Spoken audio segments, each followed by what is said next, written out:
کس سے مانگو, کس کے سامنے رو, کس کے سامنے گڑ گڑاؤ. ہاں حالات خراب ہیں, حالات خراب ہیں. اللہ کے نبی نے سارے مسئلوں کا حل بتایا. ایک حدیث کا جز ہے, احفظ اللہ یحفظ کا, تو اللہ کے حکم کی حفاظت کر, اللہ تیری حفاظت کرے گا. وہ اللہ کے دین پر آ جاؤ, اللہ مسئلے حل کر دے گا. مسئلے خراب ہو, حالات بڑے خراب ہیں, ملک کے حالات خراب ہیں. ایک آدمی کسی گھر گیا چائے پینے کے لیے نا, اس نے چائے پہ بلایا. اب جیسے ہی بیٹھے نا چائے پہ, کہتا جی حالات بڑے خراب ہے. کیا کہتا ہے؟ حالات بڑے خراب ہے. وہ صاحب خانہ نے کیا تم نے کیے حالات, تم نے خراب کیے؟ کہتا نہیں.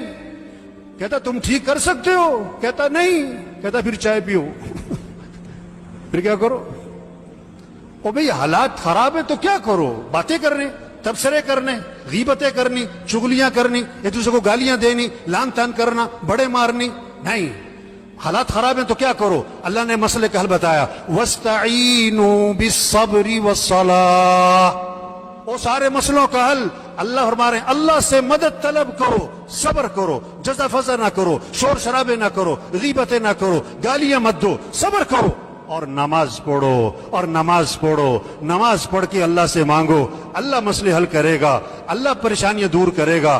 تو سب نیت کریں اللہ کی طرف رجوع کرنا انشاءاللہ.